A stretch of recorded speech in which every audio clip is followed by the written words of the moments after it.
जब सत्य में प्रतिष्ठित होते हैं। सत्य माने क्या? वाणी का सत्य नहीं। आम्ही बोलतो ते सत्य नाही, ते तो लहान आहे. पर अस्तित्व का सत्य के साथ जब हम जुड़ते हैं, तो क्रिया का फल मिलने लगता है. जे आम्ही करतो त्याचं फल या सुरू होतं. त्याच्यासाठी आपण सगळं मिळून साधना केलं, असं सत्संग केलं, शिवसूत्रावर आपलं मनन केलं, चिंतन केलं. हे सगळं करत आपोआप सगळं व्हायला लागतं, है की नाही? कितने लोगों का ये अनुभव है कि भाई इतना साधना कर लिया, उसके बाद अपने आप काम होने लगता है. रिक्षा पाहिजे, मनात विचार आलं, की रिक्षा समोर उभा राहतो. हां, सगळं अनुभवी लोक आहेत तिथे.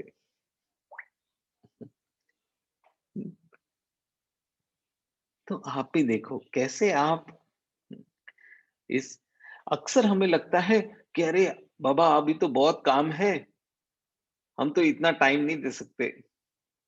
अरे आज खूप काम आहे. आज संध्याकाळी आपण 1 1/2 हॉवर ओम नमः शिवाय चॅन्ट करून थोडा एक एक 10 मिनिट लेट जाऊया आपण.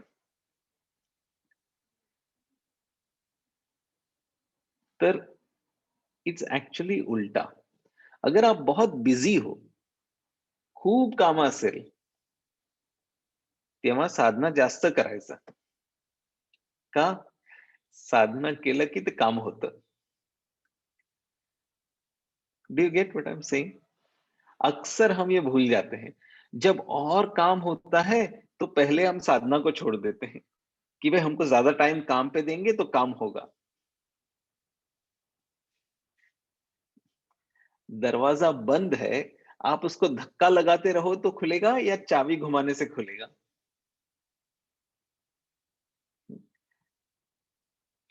Do you get what I am saying?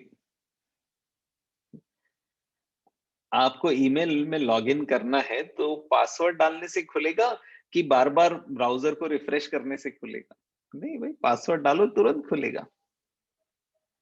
जीवन का पासवर्ड ज्ञान है, साधना है. पर अक्सर हम ये भूलकर धक्का लगाते रहते हैं कि अरे दरवाजा को और धक्का लगाओ तो खुल जाएगा. काम में और टाइम दो, बाकी सब छोड़ दो तो हो जाएगा. नहीं. और गुरुदेव को देखो. हम्म, आपको पता है एक समय की बात है जब सिल्वर जुबली होने वाला था.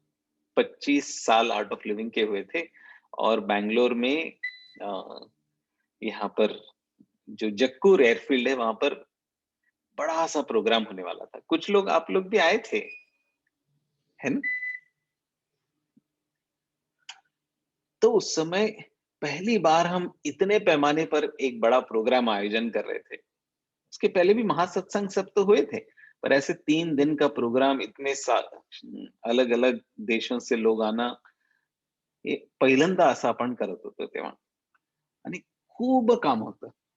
So much work. पुलिस का परमिशन लो, ट्रैफिक पुलिस, ये वो कुछ कुछ तो था. और बस अगले हफ्ते प्रोग्राम है. गुरुदेव अपने कुटीर में बैठे थे. कुछ सारे इतने मीटिंग, ये ये कमिटी, वो ये सारा कुछ चल रहा था. और वो बैंगलोर के पुलिस कमिश्नर जो है वो आने वाले थे. उनका भी कुछ मीटिंग था. वो आकर कुछ तो डिस्कशन होने वाला था. बहुत इंपॉर्टेंट डिस्कशन सब होने वाला था. अचानक गुरुदेव बोले, अरे चलो जाके दुर्गा होमा हो रहा है, दुर्गा हवन में बैठते हैं. तो गुरुदेव के सेक्रेटरी ने कहा, गुरुदेव अभी तो वो पुलिस कमिश्नर आने वाले हैं, उनको हम क्या बोलेंगे? कुछ बोले, नहीं कुछ नहीं, सब ठीक हो जाएगा. और वो पुलिस कमिश्नर जब आए तो बोला चलो मीटिंग के लिए चलते. गुरुदेव कहाँ है?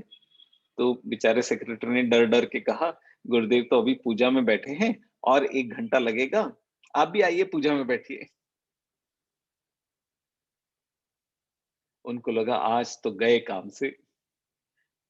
इधर पुलिस कमिश्नर डांट कर चले जाएंगे, बाद में उधर गुरुदेव को डांटेंगे, तो भी डर डर के ऐसे थे। तो पुलिस कमिश्नर बोले, अरे बढ़िया, चलो बैठते हैं। तो वो भी आकर बैठे पूजा में, 1 घंटा अच्छे से ध्यान किया, मंत्र श्रवण किया। और जब आंख खोली, तब उन्होंने कहा, गुरुदेव, पूजा से इतना अच्छा लगा, हम तो इतना प्रॉब्लम्स लेकर आए थे, सब सॉल्व हो गए। पूजा में ही हमको पता चल गया क्या क्या करना है। अभी मीटिंग की जरूरत ही नहीं है, सब हो गया, काम हो गया। जो भी पूछना था उसका जवाब अपने आप आ गया। तब हमें पता चला कि कई बार हम जो इतना परेशान होते हैं दुनिया से, सच में साधना का बल लेते हैं तो सब काम हो जाता है। होता है कि नहीं? मैं ये नहीं कह रहा हूं कि आपका ऑफिस में कुछ काम है, आप अपने बॉस को बोलो, अरे आप रुको थोड़ा सा, मीटिंग के टाइम में मैं ध्यान कर लेता हूँ, मीटिंग में आपको सब आंसर मिल जाएगा, ऐसा मत बोलना। काशी भाई ने हमको जूम मीटिंग में बोला था कि बॉस के साथ मीटिंग के टाइम पे आप ध्यान करो, बिल्कुल नहीं कहा था हमने। पर कहीं न कहीं साधना पक्का हो जाए, ज्ञान में रम जाए, तो बाकी सब काम अपने आप हो जाता है। और इसलिए अपने जीवन में हमें ये सब कुछ, जैसे हम बजट बनाते हैं, दिवाली का बजट बनाते हैं कि अच्छा दिवाली आएगा तो घर को पेंटिंग कर लेंगे, आम्ही करतो ना. नवरात्रीमध्ये हे करायचं, दिवाळीमध्ये हे करायचं, होली आलं की अच्छा असं करूया आपण.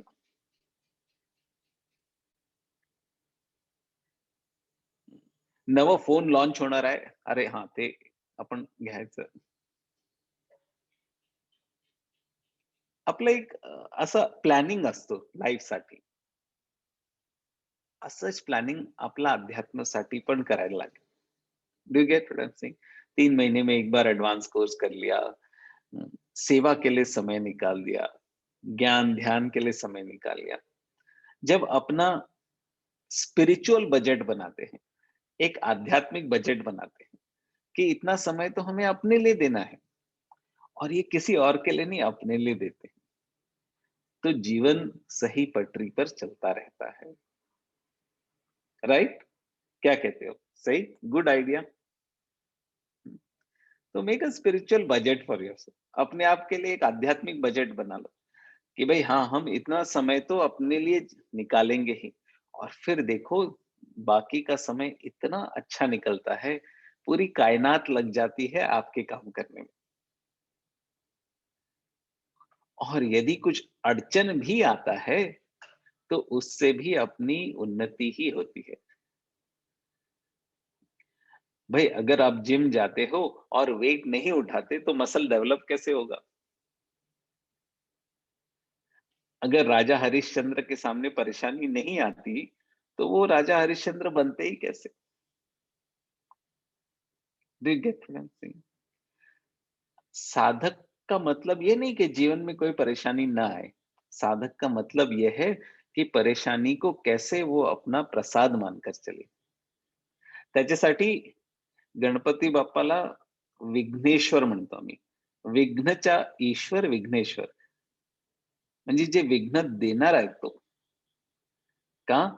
विघ्न जे आलं, विघ्न जो आता है, जब हम उसको समझते हैं कि गणेश जी का प्रसाद है, तो उसको लेने का ढंग बदल जाता है। नींबू का पत्ता कड़वा होता है, पर उसको जब प्रसाद के रूप में लेते हैं, तब बोलते हैं अरे ये भी आपका है, तो हम ले लेंगे। परिस्थिति कड़वी होती है, पर जब मान लो कि ये प्रभु का प्रसाद है, तो उसको देखने का ढंग ही बदल जाता है कि नहीं? Do you get what I से?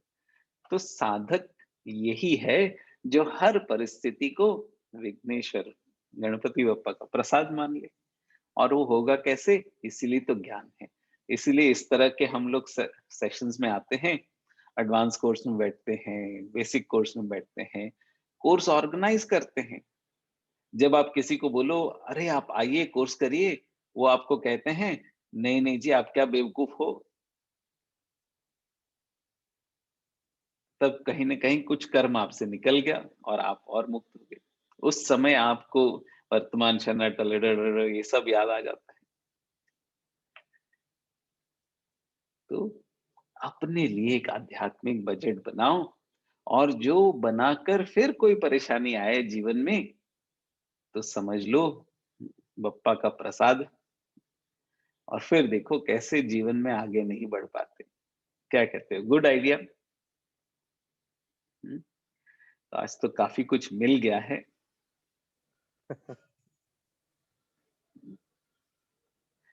और आज तो अभी कल शिवरात्रि भी है। आई एम श्योर कल आप सब लोग गुरुदेव के साथ शिवरात्रि का ध्यान भी करोगे, यस, और यस। आगे चलकर इसी तरह से मस्त रहो, अपने टीचर के साथ कनेक्टेड रहो, और करते करते करते बाकी सब कुछ हो ही जाएगा। हम्म, या तो हम तो यहाँ बैंगलोर में हैं, पर बैंगलोर से गुरुदेव का सारा आशीर्वाद आप सबको ऐसे ही प्राप्त हो। गुरु की कृपा ऐसे ही बरसती रहे हम सब पर, और हम सबको अपना लक्ष्य प्राप्त हो। आध्यात्मिक, सांसारिक, जहां पर भी जो भी लक्ष्य हमारे लिए सबसे बढ़िया है, हम चाहते कुछ हो, पर जो हमारे लिए सबसे बढ़िया है वही प्राप्त हो। बहुत बहुत आशीर्वाद।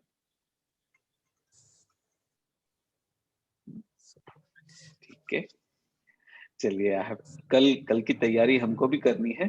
हाँ। हाँ। तो हमको, यस। तो पर उम्मीद है आप सबको अच्छा लगा होगा। हमको तो बड़ा अच्छा लगा आप सबके चेहरे को विकास देखकर। भैया, मुझे बहुत आपको अच्छा देख लगा। के ऐसा शब्द ही नहीं है हमारे पास। तो कुछ एक आध दो प्रश्न ले ले, प्रश्न आए हाँ हैं हाँ, तो। ले लीजिए, बिल्कुल बिल्कुल। तो प्रश्न ऐसा है कि प्रारब्ध कर्म कैसे कटे जा सकते हैं, उसके बारे में क्या आप थोड़ा सा प्रकाश डालिए। एक बार किसी ने यही गुरुदेव को पूछा, गुरुदेव जब ऐसे कर्म हो तो फिर कर्म से ही जीवन चलता है, तो फिर तो सब कुछ ऑटोमेटिक जैसा, मशीन जैसा है। जो कर्म किया उसके से और कुछ हुआ, उससे और कुछ हुआ, उससे और कुछ हुआ। तो गुरुदेव ने कहा, कर्म का विधि तो है, पर उसके ऊपर गुरु की कृपा है। तो कृपा वो वीटो पावर है, जिससे चाहे जो भी कर्म ने डिसाइड किया उसको बदला जा सकता है। तो कृपा से अवश्य सारे कर्म बदले जा सकते हैं। और गुरुदेव ने बहुत सुंदर एक एग्जाम्पल दिया। प्रारब्ध था, राजा को अपने ज्योतिषी ने कहा कि भाई आज तो तीर आपके आर पार होना ही है।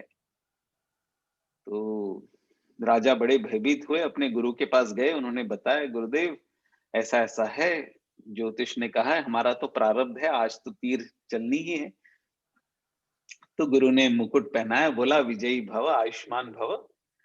तो गुरु राजा खुश होकर गया युद्ध लड़ने, और युद्ध जब लड़ा तो तीर आया, तीर चला और मुकुट को लेकर चला गया, जो गुरु ने उनके सर पर रखा। तो तीर लगना था, लगा भी, और उनको कुछ हुआ नहीं, वो बच भी गए। क्यों? क्योंकि गुरु ने मुकुट सर पे जो रख दिया। तो इसी प्रकार गुरु अपने सर पर ऐसा मुकुट रखते हैं कि जो परिस्थिति आनी है वो तो आके रहती है, पर आपको छुए बिना निकल जाती है। तो इसलिए इस पथ पर आ गए, गुरु की कृपा प्राप्त हो गई, और क्या चाहिए? क्या कहते हो? है कि यस, नहीं हमारा सबका बढ़िया। अनुभव? इतना बढ़िया आंसर, बहुत Yes. मन से। और बहुत अच्छा यश भैया। दूसरा प्रश्न ऐसा है कि जो भी हम बोलते हैं कि शिवरात्रि के अगले दिन जागरण करते हैं, तो उसका क्या महत्व है अपने जीवन में, और थोड़ा शिव महिमा के बारे में आप बोल दीजिए। जागरण अब का देख, महत्व क्या है? हाँ बिल्कुल बिल्कुल। देखो आप इतने सारे दिन बिल्कुल बैठकर टीवी के सामने या लैपटॉप के सामने बैठकर इतना समय बिताया, और बैठे ही रहे। बैठे बैठे शायद आपका आकार भी बदल गया, थोड़ी मोटापा आ गई। तो फिर कहा शिवरात्रि के दिन थोड़ा जॉगिंग करो और रनिंग करो, जॉग रन करो, तो सब ठीक हो जाएगा। तो ये नहीं कह रहे, ये तो ऐसे ही विनोद में कहा। पर जागरण का मतलब यह है कि अक्सर हम इस दुनिया में चेतना जो है उसको देखते ही नहीं। जैसे चेतना के लिए हम सो ही गए हैं। हमको तो लोग दिखते हैं, वस्तु दिखता है, व्यक्ति दिखते हैं, पर चेतना है ये तो दिखता ही नहीं।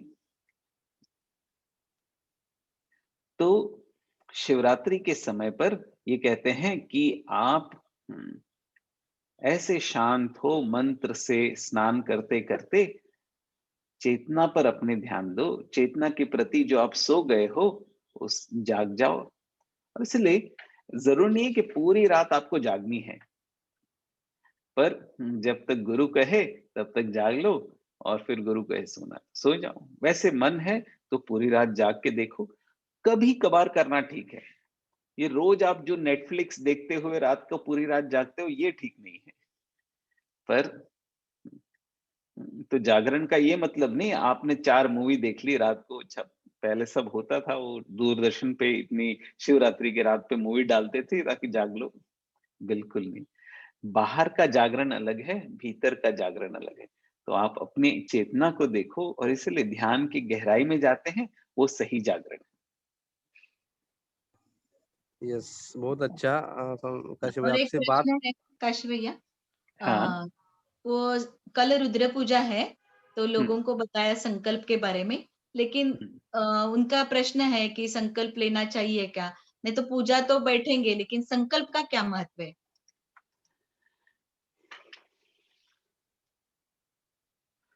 तो संकल्प यही है कि मैं गुरु को गुरु आप संकल्प लो न लो, कुछ फर्क तो पड़ने वाला है नहीं। आपका भला तो होने ही वाला है।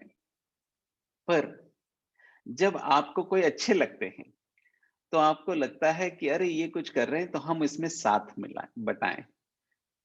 कृष्ण तो गोवर्धन उठा ही रहे थे, अपनी छोटी उंगली पर पूरे पहाड़ को टिका लिया। पर फिर भी सारे गोप गोपियों ने क्या कहा, हमको भी अपना मदद करना है। वो जानते थे कि उनके करने से कुछ होने वाला नहीं है, फिर भी उन्होंने लगाया। क्यों? क्योंकि उनको अपनापन था श्री कृष्ण से। इसी प्रकार जब हमें लगता है अरे जो गुरुदेव कर रहे हैं इस पूरी दुनिया में, इतना लोगों का उद्धार कर रहे हैं, इतना कुछ काम हो रहा है, इतना सेवा हो रहा है, चलो हम भी इसमें हाथ बटाएं। तो आप संकल्प लो, आप भी इसका एक भाग बन जाओ, आप भी इसका एक अंग बन जाओ। तो यही बात है कि आपको, और संकल्प का ये मतलब नहीं हमने इतना पैसा दिया तो हमारा संकल्प हो, ऐसा कुछ नहीं है। बस आपको लगे कि मैं भी इसका भाग हूं, इसके लिए कुछ इस तरह से पूंजी रखी जाती है। आप चाहे तो और भी दे सकते हैं। आपका सामर्थ्य जो है उसके हिसाब से आप करिए। आपको लगता है कि हम पूरा उतना नहीं दे सकते, हम सिर्फ 10 रुपया, 50 रुपया, 100 रुपया, कुछ तो किसी तरह से मैं इस बड़े यज्ञ का एक भाग बन जाऊं, इतना आपको लगे इतना काफी है। और यदि आपके पास है तो अवश्य दीजिएगा। तो यही बात है कि आप अपने तरफ से देखो कि जैसे श्री कृष्ण सब कुछ कर रहे हैं जानते हुए गोप गोपियों ने अपना लठ लगाया, वैसे आप अपना लठ लगाना चाहते हो, तो लगा लो।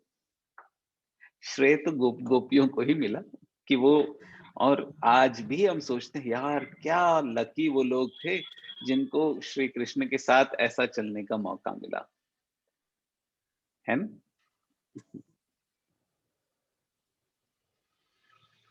बढ़िया। यस, हम भी इतना लकी है ना, सुंदर। आपसे गुरुदेव। बात करते ही रह जाए, ऐसा ऐसा लगता है काशी भैया। तो मैं आपको एक बात बोलना चाहूंगा काशी भैया कि ये जो सारे लोग हैं वो हमारे इंद्रधनुष YLTP ग्रुप के माध्यम से गुरुदेव को जुड़े हैं। इनकी लाइफ में सुदर्शन क्रिया आ गई। इन सभी ने ऑनलाइन में कोर्सेज किए, कभी ऑफलाइन कोर्सेज नहीं किए, लेकिन ऑनलाइन कोर्स के माध्यम से वो जुड़े हैं। उनकी लाइफ में क्रिया आ बहुत चुकी है। बढ़िया। तो अभी बहुत आपसे मिलके ऐसा लग रहा है कि बहुत भाग्यशाली है, महसूस कर रहे हैं हम तो कि पहली बार ऐसा आपसे मिलना हो रहा है सबको। और सबको हमारा ये इंद्रधनुष टीम का ये सपना है कि हम सबको लेके बेंगलुरु आश्रम में आने वाले हैं जल्दी। बस आपसे मिलने, तथास्तु। गुरुदेव को मिलने, सबको आश्रम दिखाना है हमें। तथास्तु, आ जाइए आ जाइए आ आपने जाइए। तथास्तु बोल दिया, यही हमारे लिए सबसे बड़ी बात है। सबके लिए ब्लेसिंग। और किसी को बस पूछना है कुछ, श्रद्धा दीदी? नहीं नहीं, ठीक है। चलिए, अभी आप हमको भी निकलना पड़ेगा। अच्छा, अच्छा। 2 कॉल ऑलरेडी आ गए। कल का वो Yes, जो शिवरात्रि का वेबकास्ट है उसका थोड़ा भी प्रिपरेशन करना होता है, तो yes, yes. फिर सचिन भैया, मिलते आपके रहेंगे। इतना बिजी शेड्यूल में हम सबके लिए आप आ गए, इसके लिए बहुत बहुत धन्यवाद, धन्यवाद। और जय गुरुदेव। धन्यवाद, धन्यवाद नहीं कहना चाहिए, लेकिन फिर भी thank you so much Kashi भैया। जय गुरुदेव। जय और गुरुदेव, जय जय गुरुदेव। गुरुदेव, जय जय गुरुदेव, Thank you so much. जय गुरुदेव। जय गुरु।